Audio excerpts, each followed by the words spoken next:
Essa estratégia, né, professora, de Donald Trump de self-made man, de abrir canal de diálogo, fazer ameaças, depois recuar, é uma oportunidade para alguns canais serem abertos. Um deles com a Cláudia Sheinbaum, que Donald Trump ameaçou tanto o México, depois adiou o tarifaço e aí fez elogios públicos a ela, dizendo ela fala inglês, isso é ótimo, pelo menos alguém, uma autoridade estrangeira que fala a mesma língua que eu. Da China também, fez ameaças, depois elogiou Xi Jinping, chamou de irmão. O Daniel Ritiano fazia uma análise muito interessante conversando com o Palácio do Itamaraty. Ou seja, o Brasil não tem contato nenhum, a atual gestão, com os Estados Unidos. Mandou um encarregado de negócios responsável pela conversa sobre a deportação dos imigrantes ilegais.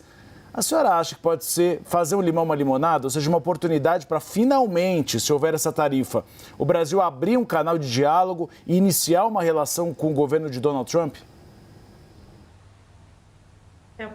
É possível, acho que essa é uma possibilidade que o governo brasileiro vai trabalhar. Tá? Eu acho que aqui a gente sempre tem que olhar também o Trump, ele reage a, a Cláudia Sheinbaum e tanto o Xi Jinping, se a gente olhar qual foi a postura deles, foi a postura de ela mesmo antes dele ter assumido o governo, quando ele começou a fazer ameaças, ela se posicionou de forma muito contundente, né? O Xi Jinping não fez nenhuma declaração no estilo muito chinês, mas tomou medidas muito contundentes frente às ameaças. Então, o Trump ele tem um certo posição de respeito quando ele percebe que o seu opositor tem também capacidade de ação e não tem nenhuma posição de temê-lo, né? Então, acho que é também uma característica que a gente tem que entender aí como ele reage.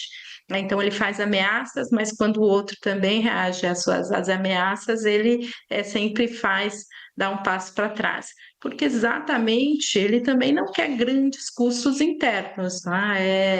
Se a gente olhar as medidas, algumas das medidas, ele dá um passo para trás porque entende que se de repente pode ter custos muito grandes internos no momento em que também há uma preocupação sobre os impactos, principalmente econômicos. De outro lado, para o Brasil, pode abrir uma oportunidade de diálogo. O setor empresarial brasileiro sempre teve muito forte articulação com o setor empresarial americano. Acho que esse também é um ponto que a gente tem que colocar. Sempre houve um forte diálogo entre os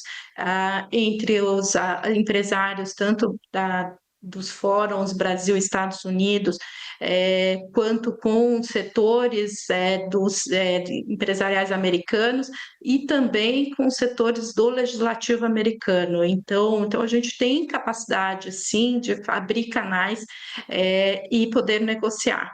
O governo brasileiro está absolutamente certo em manter cautela, esperar qual vai ser a decisão para tomar uma posição que mostre também que tem capacidade de se contrapor aos Estados Unidos. Nesse processo, isso tem se dado como positivo para quem faz esse tipo de estratégia.